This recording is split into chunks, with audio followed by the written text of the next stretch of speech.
What's going on, guys? Your boy Amazing. We're back with another video, and in today's video, guys, I'm gonna be doing a tier list video. I haven't done one of these in a while, and I decided since the Assault Meliodas team has been out on global for about a week now, I wanted to go over the best units you can use on the Assault Meliodas team in my tier list. Just so before we actually hop into the video, I just want to let you guys know that this is an opinionated tier list, so this could differ on between your opinion and my opinion. But I just wanted to get that out of the way at the beginning of the video, just so you guys know. But other than that, make sure to subscribe to the YouTube channel if you haven't already. Your boy Amazing is at 7.41k subscribers on the YouTube channel. Turn on post notifications. You want to stay up to date with anything 7 Deadly Sins Grand Cross related. And with that out of the way, let's hop into the tier list. Alright, so what I'm going to do here is I'm just going to evaluate each unit basically of if I've used them and then how good they are. So we have the tiers here. We have the must use on the Assault Meliodas team. We have a very good option tier, we got the usable tier, we got the not a good option, and we got the trash tier. So basically I'm going to be putting all the units into each tier. So let's start with Blue Droll. Blue Droll, I would say, on the Assault Meliodas team is a must use at the moment, and the reason for that is because Blue Droll has a commandment, as you guys know, that applies a resistance stack every time someone takes damage. That can coincide with Assault Meliodas' Rupture card and kind of boost the effectiveness. I can actually just pull up GC database here to kind of use the units as a guide here. But let me just find Droll. We got Blue Droll here, but Blue Droll is actually very good because of the fact that he actually increases the attack by 3% for every buff applied to the hero. He has a Petrify skill, so he can cuck opposing melee teams and also petrify Goss Elizabeths, Green Gothers, the 1 Esterrosa when it's not third turn. He also has this taunt here, which I feel like is the most important thing about this Droll right here, is that he has a taunt that increases HP related stats, and he has immunity to petrify for 2 turns. And his ultimate as well just does a lot of damage because it's charge AoE, doing up to 683% of attack at 6 out of 6. I feel like Droll is just such a good unit. So for the tier list, I definitely would recommend that he is, or I'll definitely say myself, because after using him on the team, that he is a must use for the Assault Meliodas team. The next unit we got here is going to be Green Droll. I feel like Green Droll is going to be in the very good option tier. And the reason I feel like Green Droll is in the very good option tier is because he actually can ult seal the enemy with his passive. And I feel like that is pretty good in the meta right now, just because a lot of units are not running cleanse. But the only problem is that Droll's effectiveness with this isn't that crazy against the meta at the moment, because it isn't really ult rush unless you're facing Assault Meliodas teams, because the main meta team right now is going to be the 1 Escanor, Green Gother, and Goss Elizabeth, and they don't really chase ults as a team. They kind of just bonk you with the 1 Escanor, right? So I would say the usability though is pretty good though, because you have the detonate single target as well. You also have buff seal on level 2 and level 3 AoE, which is very good, because sealing any buffs and debuff skills are powerful, because the whole Goss Elizabeth team, with the 1 Escanor and Green Gother, it seals all of Gother's cards, it seals both of Liz's cards if you have a ranked up stun, and then it doesn't seal the ones, but you basically clear the entire hand of your enemy if you're using the buff seal here. And then, as you guys know, the commandment, as I explained with Blue Droll, applying the resistance stack can also help with Assault Meliodas to boost his Rupture damage on his AoE. He's just a really good unit, same ultimate as with you Blue Droll as well, so I would definitely say he's a very good option. I wouldn't say he's the best, just because I feel like he could be better depending on the metas. At the moment, it isn't really an ult rush heavy meta unless you're facing an opposing assault mode. But yeah, he's a very good option right there. So now we got Red Malacia. For Red Malacia, unbiased opinion by the way, even though I do love this unit, unbiased opinion, she is a must use. And the reason I believe Red Malacia is a must use unit is because of how powerful she can be on the team, man. Let me just pull up Red Malacia here. So Red Malacia, the reason she is so good for the team is because of her passive right here. So revives an ally that dies. The revived ally's HP is fixed at 1 for 3 turns. Limit once. Effect is removed when the hero dies. Applies when entering battle. So Malacia's revive here is kind of, it's a worse Goddess Elizabeth revive, but she is the only demon in the game that can provide a revive for your team. And the thing that works with Malacia here is that because this is a buff right here, if Droll gets hit and actually dies, what happens is the revive will proc on Droll, and then you can put up a taunt on top of the revive, so that they cannot kill Droll, because he's going to be alive guaranteed for 3 turns. Unless his buffs get removed and he dies, that is the only way he can die. for those 3 turns if he has a taunt up. It is crazy, bro. I feel like a Malacia on the Assault Meliodas team gives you that sustainability, because you're able to live the first 2 hits guaranteed because of the fact that she's on the field. If she's taking the bonks from the 1 Essenor, you're going to be living guaranteed. 1 hit for sure if you have a really good Malacia. The second hit you'll probably die if it's geared. If it's ungeared, you will live if you have a built out Malacia. So I feel like Malacia on the Assault Meliodas team is definitely a staple. You want to run her if you're not going to be running a green dairy team. So I would definitely say I recommend to run her. Like, her cards aren't anything crazy. Like, inhaling is actually kind of broken, like, depending on how lucky you get, because it's kind of weird with this card. It's basically, it just heals your HP. So if you start taking a bunch of damage from the 1, you just drop an inhale. You could full heal, or you could just get like 20k HP. It's kind of weird. And then for her commandment, nothing crazy. You don't really run her commandment. You kind of focus with drolls and then just have her on the side. But yeah, and then a lifesteal ultimate as well to full heal if she is low on health and you rush her ult. So I definitely feel like a Malacia is a must-use on the Assault Meliodas team, just because of that revive mechanic right there. So the next unit we're going to go over here is going to be Blue Malacia. So Blue Malacia, I feel like, is not a good option, really. And the reason for that, unfortunately, is because Blue Malacia isn't very good in terms of what she can do on the field. Like, the only real good thing about her is she has Detonate AoE, and that she increases the hero's basic stats by 1% for each ultimate orb filled in the ultimate move gauges of both allies and enemies. So she isn't anything crazy. I feel like Infect is a good card, but it's only single target, so you're not really going to be cucking anyone with this Infect card here. Nothing like too spectacular, you know. And then she has the same ultimate as the other Malacia, Detonate AoE, right? Isn't anything crazy. I wouldn't say she's trash. She's not the worst of the worst for the team, but she's definitely just not really it, I would say, in my opinion. But yeah, so there we go. That's going to be Blue Malacia right there. Next unit we're going to be going over is Green Gloccinia. I feel like Green Gloccinia, he can have his use on the team, so I'd feel like he is not a good option. Let's just go over to why he's in the not a good option tier. So let's find Gloccinia here. But Green Gloccinia, he isn't, bro, he's not really that crazy at all, to be honest. I feel like the attack seal is probably his best thing he's got here for opposing Assault Meliodas teams. He does have bleed single target as well if you want to actually get some chip damage, and his commandment is very good on the Assault Mode team if you can use it correctly and aren't using multiple of the same attacks, right? So I feel like Green Gloccinia, because of the fact that his commandment's very good and that he can seal attack skills just like Red Gother, it does give him some viability in the meta. Also, his passive is not that bad as well. Like, every time an ally dies, you start increasing your attack related stats. Increases the hero's defense related stats for all the allies alive, so he could actually tank when everyone's alive on the team. But the only issue is that he starts gaining attack when his team is dying. So if Assault Mode dies and he starts gaining attack, Gloccinia is not doing anything. So I would say because of that, he's in a not a good option tier. So he's not going to be anything crazy, but he is still a very low tier option for the Assault Meliodas team. So the next unit we got here is going to be Red Gloccinia. I feel like Red Gloccinia is actually a very good option. And the reason Red Gloccinia is a very good option, in my opinion, is going to be because of his Cleanse card. Because he's the only unit on the Assault Meliodas team that has a remove debuff skills for all the allies right here. He is the only one that can cleanse the team using a card, right? So that is very good in itself. He also has a sealing card that seals every single effect unless it's a rank 1 skill. So basically, if you're facing an enemy that just did a level 2 Gotha rank up and they ranked up the whole field, you can drop this card and it will seal every card in their hand. That's why this card is very powerful right here. He also fills the ultimate move gauge orb by 1 when the hero skills rank up. So every time he gets his skills ranked up or they merge, he actually gets an extra gauge in his ultimate move gauge right there. So that's pretty good. And as you guys know, the Gloccinia commandment, decreasing the attack related stats of someone who uses a skill twice or more by 30% is very powerful against like the 1 Essenor, because the moment the 1 Essenor does the second card, he gets that debuff on him and he does no damage on the second hit. So because of that, and because of, like, you know, how his kit is structured, like, it's a heal card as well, the debuff removal. So I'll definitely say Red Gloccinia is a very good option. You can run him and do pretty well as long as you're running like an evade food setup, because you would probably swap him for Malacia on the team. But yeah, he's going to be a very good option right there. The next unit we got here is going to be Red Monsby, and I would say Red Monsby is actually kind of trash for this one. Unfortunately, Red Monsby, he doesn't have much viability on the Assault Meliodas team. Let me just see here. Let's find him. Where is he at?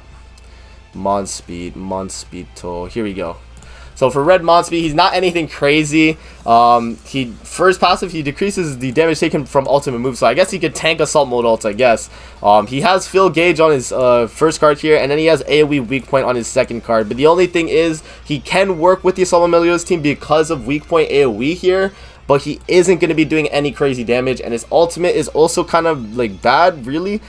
He only removes stances on his ultimate and applies ignites, and it doesn't do a crazy amount of damage. I would say you probably wouldn't even use him on the team just because of that. I mean, the only real good thing about his passive rate or his command rate here, or about his kit in itself, is the commandment. So preventing ultimate move gauge from filling through skill use in PvP. So this is going to make it force the enemy to freaking start moving cards even more when the Assault Meliodas team is already based on moving cards. So this kind of cuts the whole fact that you want to be moving cards to get your ultimate. So because of that, like, Red Monspeed is actually in the trash here, unfortunately, because of that.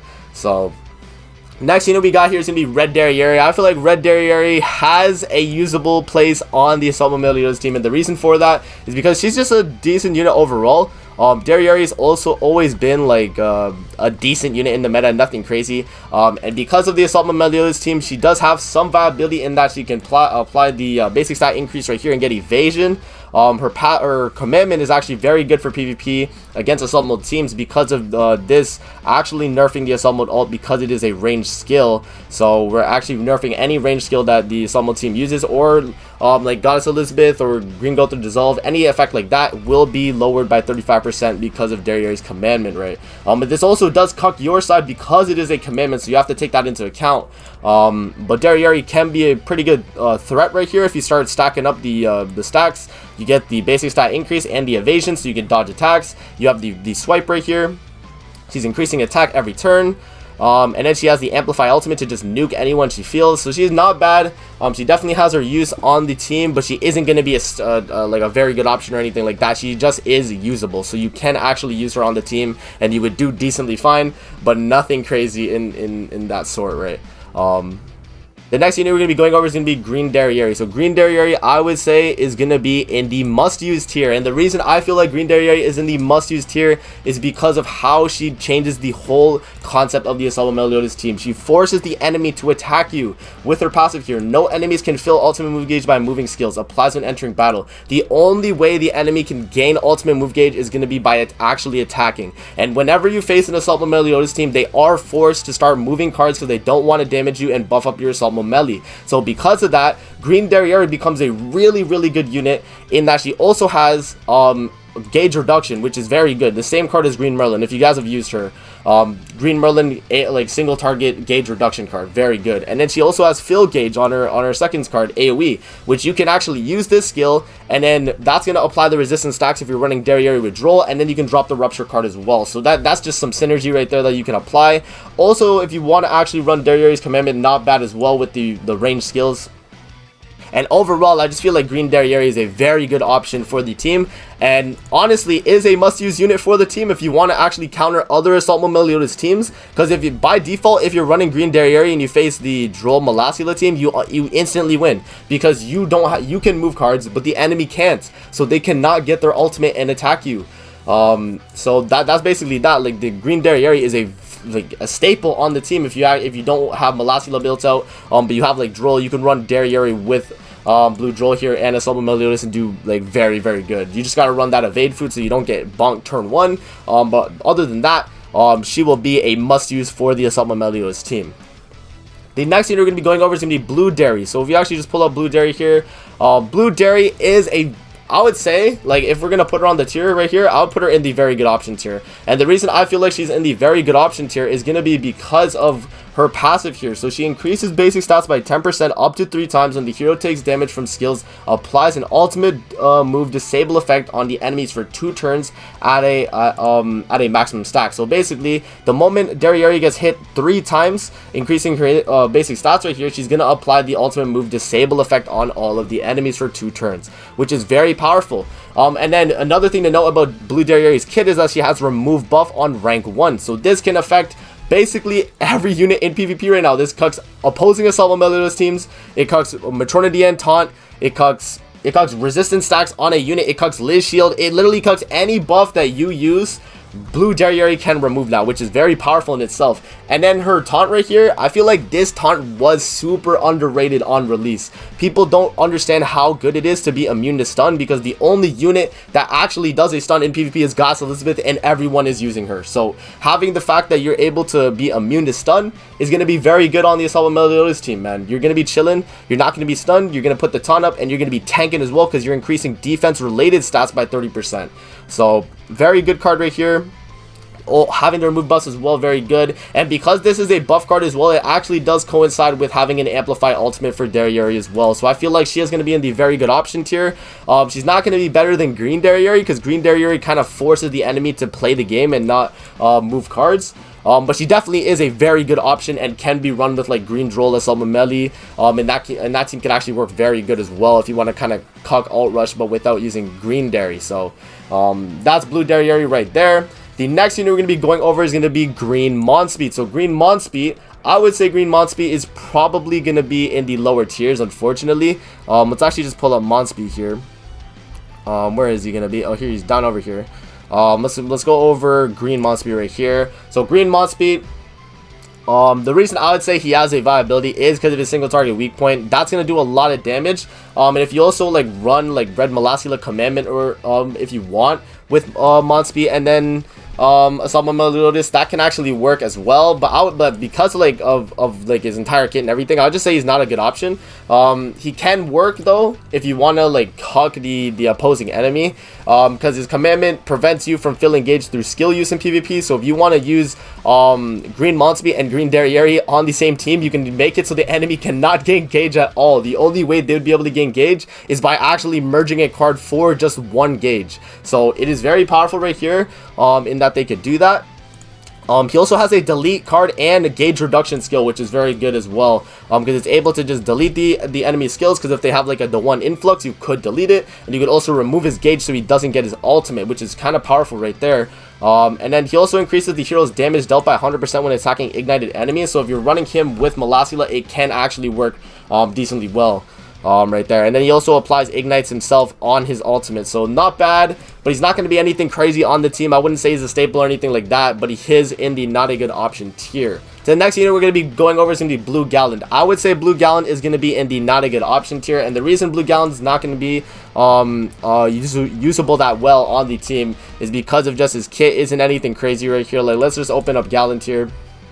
Gallant does have a really good part in his kit though, that coerces. So coercing can be very good if you actually coerce an enemy that does a debuff skill, because basically what it does is the affected target cannot activate debuffs when using skills and may only attack Gallant.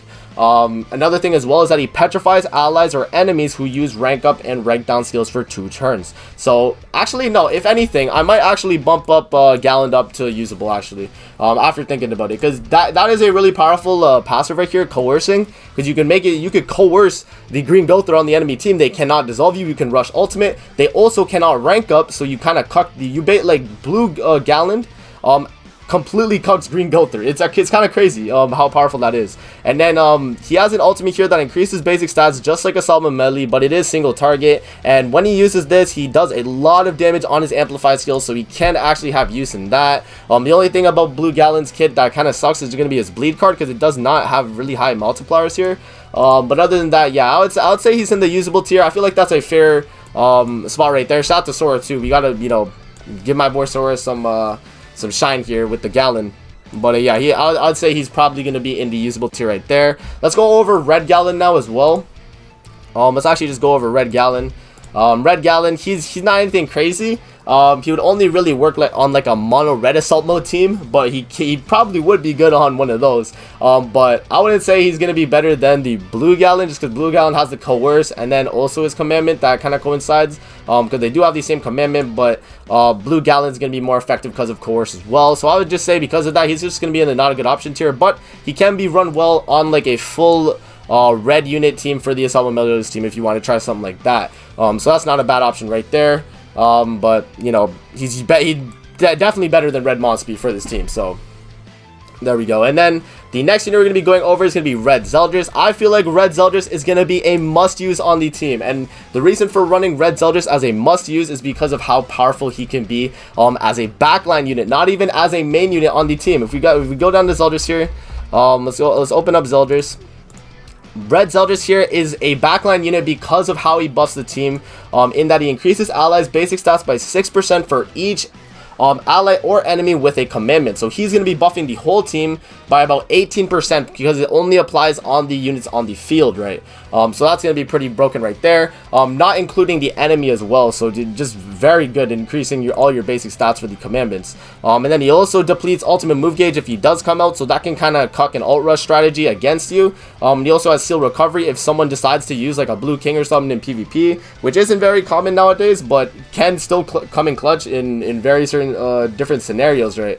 But that's a really good card right there. And then his commandment kind of cucks the whole point of the Assault Meliodas team, because you want to actually rush ultimate, and this kind of cucks you by losing gauge. But it can be an option if you want to remove debuffs from an ally and just start attacking. So that is an option right there, but it's not going to be one of the best commandments you run on the team. And then his ultimate is just a single target spike, nothing crazy, but the rest of his kit is just very broken. So because of that, I would say you definitely run Redzelda as your main backline unit for the Assault Meliodas team, because he's buffing all the commandments on the main team regardless, right? So he's gonna be buffing the Malacia's HP, attack and defense, the Droll's HP, attack and defense. Basically every commandment that goes on the Assault Meliodas team, Redzelda is going to be buffing from the back. So I feel like that in itself is going to be a very, very good thing to actually have for the Assault Meliodas team. The next unit we're going to be going over is going to be Bluezelda. So Bluezelda, let's actually open him up. Bluezelda is not going to be anything crazy on the Assault team. I would say he actually is usable though. I would say he is usable, and the reason that he is usable is because he has Despair AoE, which can full heal you, right? Because they did buff this. And he also does have Spike single target with his passive here, increasing the hero's crit damage by 30%. So what you can kind of do with Bluezelda here is you can run like a double DPS, like a Assault mode team, I guess. You'd run like him, Assault Meliodas, and then just a taunt unit, and then you could have them take the taunts. Once the enemy gets defense related downs, you would have Zeldas do the AoE, and you would crit everyone full heal. It could be kind of nutty because Assault Meliodas does decrease defense related stats, so you're gonna have an easier time critting with Bluezelda here, and he can actually help you with the damage for the team. So because of that, I would say he's usable. He's not going to be on the main team because Redzelda does take his spot because he is a backline unit. But if you do want to run him, there is an option of running Bluezelda on the team, and he can actually work. So there is that.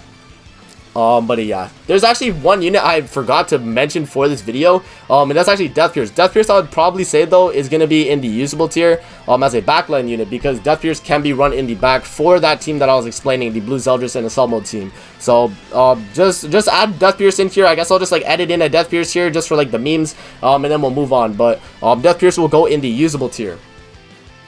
The next unit we're going to be going over is going to be Green Demon Hendrickson. I would say Green Demon Hendrickson is going to be in the not a very good option team or category right there. And the reason for that is because Hendrickson isn't going to be doing much for the team other than buffing your other units that have debuff skills. So the fact that he can increase allies damage dealt with debuff attacks by 50%, excluding deathmatch, is going to be really, really good for the team, because he's going to apply the shock, he's going to apply the bleed, and then he also has a weak point single target, which can nuke anyone if he applies any of these debuffs right here. So because of that, you know, we'll give him the not a very good option tier, but is usable on the team, depending on what units you are bringing that have debuff skills to use to boost the damage on those, right? The next unit we're going to be going over is going to be Red Esterrosa here. So Red Esterrosa, I would say, is going to be in the usable tier, and the reason Red Esterrosa is going to be in the usable tier, surprisingly, let me just find Esterrosa here.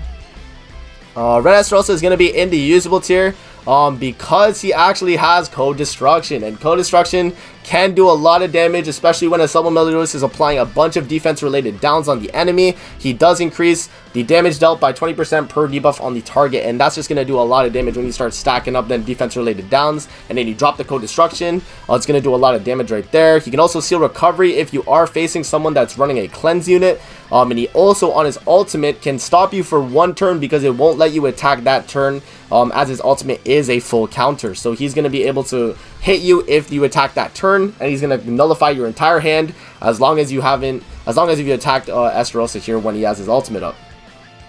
He also does increase his attack by 10% for each debuff on the hero. So if you're facing an opposing Assault Meliodas team and you're getting defense related downs on your Esterrosa, that's actually going to boost his damage as well. So not a bad passive right there for being on the Assault Meliodas team. And then his commandment here kind of cuts the whole point of using skills here. But if you are rushing ult on the team, it kind of rectifies this because you already are rushing ult just to drop the ultimate to do the damage instead of getting the attack related stats for attacking. So that can be it right there. But the commandment isn't really usable like on the team, I would say. But yeah, red Esterrosa is a pretty good option right there. If we go back to here, green Esterrosa, I would say, is going to be in the very good option tier. And the reason green Esterrosa is going to be in the very good option tier, let's actually just pull him up, is because of his passive and his freaking full counter skill right here. So for his passive, allies have their debuffs removed when using stand skills and gain debuff immunity for 2 turns. So basically how this works with Esterrosa is every time he puts up a full counter, he's going to have debuff immunity, and he's going to be taunting and doing 240% to 600% of attack as a counter, which is very good. You know, like having debuff immunity makes it so you can't be stunned, you can't be petrified, you can't be literally any deal. You can't be applied with the green Gother. You can rush your ultimate freely. So I feel like that in itself is very powerful because green Esterrosa's ultimate does stop you from attacking for 1 turn, just like the red one. So very good right there. And then a single target charge is just going to be that chip damage you need if you want to do a little extra damage there. But I feel like because of that, green Esterrosa can be a pretty good unit on the team because he does have a taunt skill which is debuff immune. So he cannot be debuffed at all. He's going to be chilling right there, just putting up the full counter and damaging the enemy too. So that's going to be good. And also if you're running him with Droll, what you can do and kind of coincide with is if they attack you, they get a resistance stack on the enemy. So you're actually going to be able to drop the melee card and do a rupture card right there and just bop him. So that's going to be that right there. Let's actually just speed up the last bit right here. Bellion's just going to go in trash. I don't even really want to discuss Bellion here. He's just not very good. The only thing in his kit that is good is his ultimate move gauge reduction card. You know, that's probably like the only good thing about him. Like, I guess I could pull him up for you guys, but Bellion is not anything crazy and his stats aren't very good as well. So I wouldn't say he's going to be a staple on the team. Yeah, no, his only good card is this card, so I would just say because of that, he is going to be in the trash here, unfortunately. Rip Bellion, bro. The next thing we're going to go over is going to be Green Merlin. Green Merlin is going to be in the usable tier, and the reason I would put Green Merlin in the usable tier is only because of her passive in the backline. If you do not have Redzelda, Green Merlin is probably going to be your second best option, just because she can give you an extra ultimate move gauge in your, like, you know, the moment you start the battle. But the only issue with Green Merlin is that the main unit that cucks ultimate move gauge fill is going to be Green Gother in the meta, because the moment he drops the dissolve pumpkin bombs, you're not going to be able to gain gauge, and it kind of cucks the whole fact that you have Merlin in the backline. So I would say because of that, Merlin's viability does drop. And when she does come onto the field, she cucks Assault Meliodas' passive because she's not a demon. So because of that, I would just say she's in the usable tier. She can be used, but she's not going to be a very good option or a must-use option. So the next unit we're going to go over is going to be Nanashi. Nanashi is also another backline unit. I would say he's going to be in the usable tier as well, because he actually does give you the amplify buffs through his passive, because he does increase your crit resistance and crit defense. That can be helpful for Malacia or Droll if you're running them on the team, so they tank the one hits. It also buffs melee because you give him them extra buffs for the amplify. So I would say he's going to be in the usable tier. He's not going to be anything crazy. Redzelda is definitely still a better backline than Nanashi, but because he can lower the enemy's ultimate move gauge as well, he's definitely going to be a usable option. Honestly, he could probably be bumped up to very good, to be honest. Like, Nanashi is actually a very good backline for the team. The only negative of Nanashi is the moment he comes out, he cucks the Assault Meliodas passive. So that's just going to be, like, unfortunate right there. But he is very good from the backline if no one else on your team dies. The next thing we're going to go over is going to be Athena. So Athena is going to be in the usable tier. And the reason Athena is going to be in the usable tier is because of her passive. So basically what she does is every time she kills an enemy unit on the opposing team, the ultimate move gauge on all the enemies will actually be reduced by 2 orbs. So the moment if they get an ultimate and you kill someone, they're not gaining ultimate move gauge that turn because they're going to lose 2. So because of that, I'd say she's usable. she does have more use than Merlin in some cases, because Merlin will get like, if you're getting dissolved, you can't rush ult anyway, but Athena can force an enemy kill and remove their ultimate. So Athena, I would say, does have a little bit more viable of a use. But yeah, I would just say, like, she's a pretty decent backline, about as good as Green Merlin, if not better, but a little bit worse than Nanashi and Redzelda just right there. The next unit we're going to be going over is going to be Fraudrin. So Fraudrin is in the not a good option tier because of his passive. He actually has something good in his passive. We got Fraudrin here. So the reason Fraudrin is going to be not a very good option, but somewhat decent on the team, is going to be his passive right here. So enemy heroes who have lower CC than Fraudrin will not gain ultimate move gauge orbs for 2 turns. So this can cuck an ult rush team when you are facing an opposing Assault Meliodas team if you have Fraudrin in the front. But the only thing is, Fraudrin is just a bad unit in terms of stats and everything. He's not going to be anything crazy, and because of that, he's going to be in the not a very good option tier. Yeah, and as you can see here, they even have a note, only with super good whale gear, right, is he going to be really good in PvP.